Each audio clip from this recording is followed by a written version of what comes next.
Hi hello ನಮಸ್ಕಾರ ಗುರು ಅಂತ ಹೇಳ್ತಾ ನಾನು ನಿಮ್ಮ ಅಮರ್ ಕಾಣ್ಕ ಜರ್ನನ್ ಮಾತಾಡ್ತಾ ಇದ್ದೀನಿ. ಮತ್ತೊಂದು ವಿಡಿಯೋಗೆ ಎಲ್ಲರಿಗೂ ವೆಲ್ಕಮ್ ಬ್ಯಾಕ್ ಅಂತ ಹೇಳ್ತಾ ಸೊ ಇವತ್ತು ಏನಪ್ಪ ಅಂತಂದರೆ ಎಲ್ಲರಿಗೂ ತಮ್ಮನೇಲಿ ನೋಡಿ ಗೊತ್ತಾಗಿರುತ್ತೆ ಅಂತಲೇ ಹೇಳ್ಕೊತೀನಿ. ಸೊ ಇವತ್ತು ನೆಕ್ಸ್ಟ್ ಮುಂದೆ ಮ್ಯಾಚ್ ನಮ್ಮ RCB ಮ್ಯಾಚ್ ಎಲ್ಲಿದೆ ಅಂತಂದರೆ ನಮ್ಮ ಚಿನ್ನಸ್ವಾಮಿ ಸ್ಟೇಡಿಯಂ ಬೆಂಗಳೂರಲ್ಲೇ ನಡೀತಾ ಇದೆ. ಯಾರ ಜೊತೆ ಅಂತಂದರೆ ಪಂಜಾಬ್ ಕಿಂಗ್ಸ್ ಜೊತೆ. ಸೊ ಒಂದು ರೋಚಕ ಪಂದ್ಯ ಅಂತ ಹೇಳ್ಬೋದು. ಅದು ಎಲ್ಲಿ ನಡೀತಾ ಇದೆ ಅಂತ ನಿಮಗೂ ಗೊತ್ತಿದೆ, ಚಿನ್ನಸ್ವಾಮಿ ಸ್ಟೇಡಿಯಮಲ್ಲಿ ನಡೀತಾ ಇದೆ. ನಮ್ಮ ಹೋಮ್ ಟೀಮಲ್ಲಿ ಆಡಿದಂತಹ 2-2 ಪಂದ್ಯನೂ ನಮ್ಮ RCB ಸೋತಿದೆ. ನೆಕ್ಸ್ಟ್ ಬರುವಂತಹ ಪಂಜಾಬ್ ಕಿಂಗ್ಸ್ ಮೇಲೆ ಹೊಡಿತಾರೆ ಅನ್ನೋದೇ ಒಂದು ತುಂಬ ರೋಚಕ ಅಂತಲೇ ಹೇಳ್ಬೋದು. ಸೊ ಅದನ್ನು ಈ ವಿಡಿಯೋದಲ್ಲಿ ತಿಳಿಸ್ಕೊಡ್ತೀನಿ, ಯಾವ ರೀತಿ ಇದೆ ಪಂಜಾಬ್ ಕಿಂಗ್ಸ್ ಟೀಮು ಮತ್ತು RCB ಟೀಮ್ ಅಂತ ಹೇಳ್ತಾ. ಸೊ ತಡ ಮಾಡೋದು ಬೇಡ, ವಿಡಿಯೋನ ಸ್ಟಾರ್ಟ್ ಮಾಡೋಣ. ಇನ್ನೊಂದು ಚಾನಲ್ ಯಾರು ಸಬ್ಸ್ಕ್ರೈಬ್ ಮಾಡಿ ಅಂತ ಹೇಳ್ತಾ. ಸೊ ಬನ್ನಿ ಗೈಸ್, ವಿಡಿಯೋ ಸ್ಟಾರ್ಟ್ ಮಾಡೋಣ.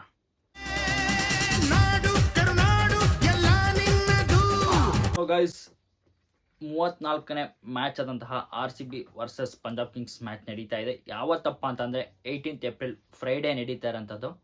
ಸೊ ಇದಕ್ಕೆ ಪಂಜಾಬ್ ಕಿಂಗ್ಸ್ದು ಮತ್ತು RCBದು ಪ್ಲೇಯಿಂಗ್ 11 ಯಾವ ರೀತಿ ಇದೆ ಅಂತ ನಾನು ಈ ವಿಡಿಯೋದಲ್ಲಿ ತಿಳಿಸ್ಕೊಡ್ತೀನಿ. ಬನ್ನಿ, ಮೊದಲನೇದಾಗಿ ನಾವು ಪಂಜಾಬ್ ಕಿಂಗ್ಸ್ ಪ್ಲೇಯಿಂಗ್ 11ನ ಯಾವ ಥರ ಇದೆ ಅಂತ ಪ್ರಿಡಿಕ್ಟ್ ಮಾಡೋಣ. ಈ ರೀತಿ ಬರ್ಬೋದು ಈ ಆರ್ಡ್ರಲ್ಲಿ ಅಂತ. ಈ ಪ್ಲೇಯಿಂಗ್ 11 ಪ್ಲೇಯರ್ಸ್ಗಳು ಆಡಬಹುದು ಅಂತ ಯಾರ್ಯಾರು ಅಂತ ನೋಡ್ಕೊಂಬೇಡ. ಸೊ ಮೊದಲನೇದಾಗಿ ಡೌಟೇ ಬೇಡ, ಶ್ರೇಯಸ್ ಅಯ್ಯರ್ ಇದ್ದೇ ಇರ್ತಾರೆ. ಯಾಕಂದರೆ ಅವರೇ ಗುರು, ಕ್ಯಾಪ್ಟನ್ನು. ಅವ್ರಿಗೂ ಯಾವುದೇ ರೀತಿ ಇದುವರೆಗೂ ಇಂಜುರಿ ಆಗಿಲ್ಲ, ಏನೂ ಆಗಿಲ್ಲ. ಸೊ ಅದರಿಂದ ಅವರು ಕ್ಯಾಪ್ಟನ್ನು ಬಂದೇ ಬರ್ತಾರೆ. ಸೊ ನೆಕ್ಸ್ಟು ನಾವು ನೋಡೋಂಥದ್ದಾದರೆ ಆಲ್ರೌಂಡಲ್ಲಿ ಪಿ ಆರ್ಯ ಅವರು ಕೂಡ ಮುಂದಿನ ಮ್ಯಾಚ್ ಆಡ್ತಾರೆ ಅಂತ ನನಗೆ ಹೋಪ್ ಇದೆ. RCB ಮೇಲೆ ಆಡ್ತಾರೆ. ಸೊ ನೆಕ್ಸ್ಟು ಆಲ್ರೌಂಡರಲ್ಲಿ ಎಮ್ ಜಾನ್ಸನ್ ಅವರು ಕೂಡ ಆಡ್ತಾರೆ. ಅವರು ಫಾರಿನ್ ಪ್ಲೇಯರು. ಸೊ ನೆಕ್ಸ್ಟು ನೋಡೋಂಥದ್ದಾದರೆ ಆಲ್ರೌಂಡರು ಇಬ್ಬರು ಅಂತಲೇ ಹೇಳ್ಬೋದು. ಇನ್ನು ನೆಕ್ಸ್ಟ್ ಅದಕ್ಕೆ ಬಂತು ಅಂತಂದರೆ ಇನ್ನೊಬ್ರು ಇದ್ದಾರೆ, ಮ್ಯಾಕ್ಸ್ವೆಲ್ಲು ಮ್ಯಾಕ್ಸಿಮಮ್ ನೆಕ್ಸ್ಟ್ ಮ್ಯಾಚ್ ಆಡೋದು ಡೌಟ್ ಇದೆ. ಯಾಕಂತಂದರೆ 90% ಆಡೋ ಡೌಟ್. ಯಾಕಂದರೆ ಅವ್ರದ್ದು ಫಾರ್ಮು ಇಲ್ಲ. ಯಾಕಂತಂದರೆ ಕಳೆದ ಮ್ಯಾಚು KKR ಮತ್ತು ಪಂಜಾಬ್ ಕಿಂಗ್ಸ್ ನಡೆದಾಗ ಅವರು ಡಕ್ಔಟ್ ಆಗಿದ್ದಾರೆ. ಸೊ ಅದರಿಂದ ಅವ್ರನ್ನ ನೆಕ್ಸ್ಟ್ ಮ್ಯಾಚ್ ಆಡಿಸ್ತಾರೋ ಇಲ್ಲ ಅಂತ ಗೊತ್ತಿಲ್ಲ. ಅವರು ಆಡ್ಬೋದು ಮೇ ಬಿ, ಯಾಕಂತಂದರೆ ಅವರು ಬಾಲಿಂಗಲ್ಲಿ ಇದ್ದಾರಲ್ಲ. ಸೊ ಅದರಿಂದ ನೆಕ್ಸ್ಟು ನಾವು ಬ್ಯಾಟ್ಸ್ಮನ್ಗಳಿಗೆ ಬಂತು ಅಂತಂದರೆ ಜೆ ಇಂಗ್ಲೀಸ್ ಅವರು ಕೂಡ ರೈಟ್ ಹ್ಯಾಂಡ್ ಬ್ಯಾಟ್ಸ್ಮನ್ನು. ಅವರು ಹೋದ ಸಲ ಇಂಪ್ಯಾಕ್ಟ್ ಪ್ಲೇಯರಾಗಿ ಆಡಿದ್ರು. ಸೊ ಅದರಿಂದ ಈ ಸಲನೂ ಅವ್ರನ್ನ ಆಡಿಸ್ತಾರಾ ಇಲ್ಲ ಇಂಪ್ಯಾಕ್ಟ್ ಮಾಡ್ತಾರಾ ಅದು ನೋಡಬೇಕಾಗಿದೆ. Next ಬ್ಯಾಟ್ಸ್ಮನಲ್ಲಿ right hand batsman Singh ಅವರು ಕೂಡ ನೆಕ್ಸ್ಟ್ ಮ್ಯಾಚ್ ಆಡ್ತಾರೆ. ನೆಕ್ಸ್ಟು ಲೆಫ್ಟ್ ಹ್ಯಾಂಡ್ ಬ್ಯಾಟ್ಸ್ಮನ್ನು ವದೇರಾ ಅವರು ಕೂಡ ನೆಕ್ಸ್ಟ್ ಮ್ಯಾಚು ಆಡ್ತಾರೆ ಅಂತ ಹೇಳ್ಬೋದು. ಇವರು ಯಾರಪ್ಪ ಅಂತಂದರೆ ನೆಕ್ಸ್ಟ್ ಮ್ಯಾಚಲ್ಲಿ ಬೌಲರ್ಗಳ ಬಂತು ಅಂತಂದರೆ ಹರ್ಷದೀಪ್ ಸಿಂಗು ಡೌಟ್ ಇಲ್ಲ, ಆಡ್ತಾರೆ. ಚಹಲ್ ಅವರು ಕೂಡ ಆಡ್ತಾರೆ. ನೆಕ್ಸ್ಟ್ ಹೋದ ಮ್ಯಾಚಲ್ಲಿ KKR ಮತ್ತು ಪಂಜಾಬ್ ಕಿಂಗ್ಸ್ ಮ್ಯಾಚಲ್ಲಿ ಸೆಡ್ಜ್ ಅವ್ರನ್ನ ಇಂಪ್ಯಾಕ್ಟ್ ಪ್ಲೇಯರ್ ಆಗಿ ಇಟ್ಕೊಂಡಿದ್ರು. ಸೊ ಅವ್ರ ಬದಲಾಗಿ ಯಾರು ಆಡಿದ್ದು ಅಂತಂದರೆ PV ಸಿಂಗ್ ಅವರು ಆಡಿದರು, ವಿಕೆಟ್ ಕೀಪರ್. ಅವರು ಎಕ್ಸ್ಚೇಂಜ್ ಆದರು. ಸೊ ನೋಡಬೇಕು, ಯಾಕಂದರೆ PV ಸಿಂಗ್ ಅವ್ರು ಇದ್ದೇ ಇರ್ತಾರೆ ನೆಕ್ಸ್ಟ್ ಮ್ಯಾಚು ಕೂಡ. ಯಾಕಂದರೆ ಅವರೇ ವಿಕೆಟ್ ಕೀಪರ್ ಆಗಿರೋದ್ರಿಂದ ಅವ್ರನ್ನ ಇಂಪ್ಯಾಕ್ಟ್ ಪ್ಲೇಯರ್ ಆಗಿ ಯೂಸ್ ಮಾಡಿದರು ಹೋದ ಮ್ಯಾಚು. ಏನು ಅಂತ ಗೊತ್ತಿಲ್ಲ. ನೆಕ್ಸ್ಟು ಇನ್ನು ನಾವು ಮಿಕ್ತವರೆಲ್ಲ ಬೆಂಚಲ್ಲಿ ಕೂರಿಸಿರ್ತಾನೆ ಅಂತಲೇ ಹೇಳ್ಬೋದು. ಇಂಪ್ಯಾಕ್ಟ್ ಪ್ಲೇಯರ್ಗಳ ಆಗಿ ಯಾರ್ಯಾರು ಇರ್ತಾರೆ ಅಂತಂದರೆ ಬ್ರಾರ್ ಮತ್ತು ವಿಜಯ್ ಕುಮಾರ್ ಅವರು. Next YR Thakur, P Dubey, ಇಷ್ಟು ಜನ ಇಂಪ್ಯಾಕ್ಟ್ ಪ್ಲೇಯರ್ ಆಗಿ ಇರ್ತಾರೆ ಅಂತ ನೆಕ್ಸ್ಟ್ ಮ್ಯಾಚಲ್ಲೂ ಅನ್ಕೋತೀನಿ.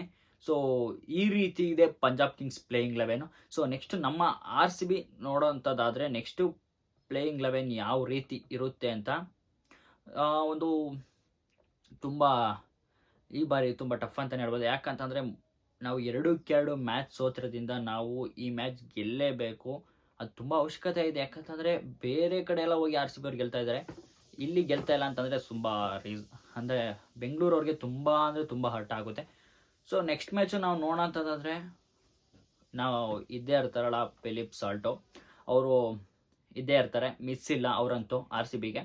ನೆಕ್ಸ್ಟು ರಜತ್ ಪಟಿದಾರ್ ಕ್ಯಾಪ್ಟನು, ಅವರು ಕೂಡ ಟೀಮಲ್ಲಿ ಇದ್ದೇ ಇರ್ತಾರೆ ಅಂತಲೇ ಹೇಳ್ಬೋದು. RCB ಟೀಮಲ್ಲಿ ಅವರು ರೈಟ್ ಹ್ಯಾಂಡ್ ಬ್ಯಾಟ್ಸ್ಮನ್ನು.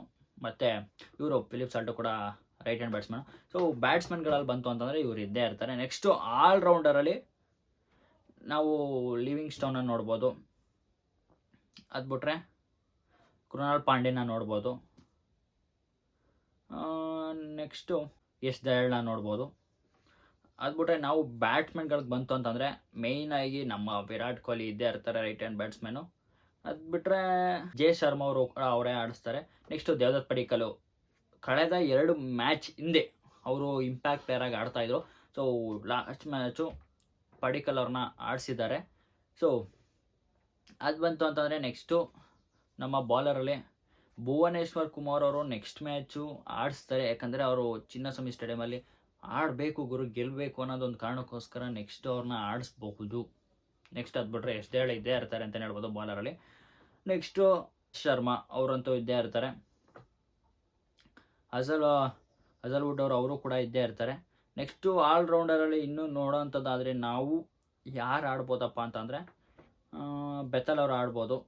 ನೆಕ್ಸ್ಟು ಬೆಂಚಲ್ಲಿ ಈ ಥರ ಅವರ ಪ್ಲೇಯಿಂಗ್ 11 ಆರ್ಡರ್ಸು ಈ ಥರ ಇದೆ ಗಾಯ್ಸ್ ಬೆಂಗಳೂರದು. ಸೊ ನೋಡಬೇಕು ಯಾವ ರೀತಿ ಇದೆ ಅಂತಹ ಯಾವ ಪ್ಲೇಯರ್ಗಳಿಗೆ ಏನಾಗುತ್ತೆ ಅಂತ ಗೊತ್ತಿಲ್ಲ. ನೆಕ್ಸ್ಟು ಪ್ಲೇಯಿಂಗ್ 11 ಕ್ಯಾಪ್ಟನ್ ಮೇಲೆ ಡಿಪೆಂಡು, ಯಾವ ರೀತಿ ಆಡಿಸ್ತಾರೆ ಅನ್ನೋದು. ಯಾಕಂತಂದರೆ ತುಂಬ ನಾವು 2-2 ಮ್ಯಾಚ್ ಬೆಂಗಳೂರಲ್ಲಿ ಸೋತಿರೋದ್ರಿಂದ ರಜತ್ ಪಟಿದಾರ್ ಅವರು ಯಾವ ರೀತಿ ಮಾಡಬಹುದು. ಯಾಕಂದರೆ ಪಂಜಾಬ್ ಕಿಂಗ್ಸ್ ಅವರು ಈಗ ಅವ್ರದ್ದು ಟೀಮು ಅಷ್ಟು ಫಾರ್ಮಲ್ಲಿ ಇಲ್ಲ, ಬಟ್ ಆದರೂ ಕೂಡ ಅವ್ರು ಆಡ್ತಾ ಇದ್ದಾರೆ, ಚೆನ್ನಾಗಿ ಆಡ್ತಾ ಇದ್ದಾರೆ. ಸೊ ಅದು ಈಸಿಯಾಗಿ ಪ್ರೆಡಿಕ್ಟ್ ಮಾಡ್ಬೋದು. ಬಟ್ ನಮ್ಮ ಬೆಂಗಳೂರವರು ಬೇರೆ ಕಡೆ ಹೋಗಿ ಗುರು ಗೆಲ್ತಾ ಇದ್ದಾರೆ, ಬಟ್ ನಮ್ಮ ಹೋಮ್ ಟೀಮಲ್ಲಿ ಗೆಲ್ತಾ ಇಲ್ಲ. ಅಂದರೆ ಹೋಮ್ ಟೀಮ್ ಅಂತಂದರೆ ಹೋಮ್ ಗ್ರೌಂಡಲ್ಲಿ ಗೆಲ್ತಾ ಇಲ್ಲ ಅವರು. ಸೊ ಅದರಿಂದ ನೋಡಬೇಕು ಯಾವ ರೀತಿ ಚೇಂಜಸ್ಗಳನ್ನ ಮಾಡ್ತಾರೆ ಅಂತ. RCBದು ಸ್ವಲ್ಪ ಕಷ್ಟ ಇದೆ ಪ್ಲೇಯಿಂಗ್ 11ನ ಪ್ರೆಡಿಕ್ಟ್ ಮಾಡೋದು. ಸೊ ಇಷ್ಟು ನಾನು ಹೇಳಿದ್ದೀನಿ, ಬಟ್ ನೆಕ್ಸ್ಟ್ ಯಾವ ರೀತಿ ಇರುತ್ತೆ ಅಂತ ನೋಡೋಣ, ಮ್ಯಾಚ್ ದಿನ ಗೊತ್ತಾಗುತ್ತೆ. ಸೊ ಇಲ್ಲಿಗೆ ಈ ವಿಡಿಯೋನ ಎಂಡ್ ಮಾಡ್ತಾಯಿದ್ದೀನಿ. ಸೊ ನಾನು ಇನ್ನೂ ನನ್ನ ಚಾನಲ್ ಯಾರು ಸಬ್ಸ್ಕ್ರೈಬ್ ಆಗಿಲ್ಲ, ಸಬ್ಸ್ಕ್ರೈಬ್ ಆಗಿಬಿಡಿ ಅಂತ ಹೇಳ್ತಾ, ಸೊ ಮತ್ತೆ ಮುಂದಿನ ವಿಡಿಯೋದಲ್ಲಿ ಸಿಗ್ತೀನಿ. ಅಲ್ಲಿವರೆಗೂ ಟೇಕ್ ಕೇರ್, ಬಾಯ್ ಬಾಯ್.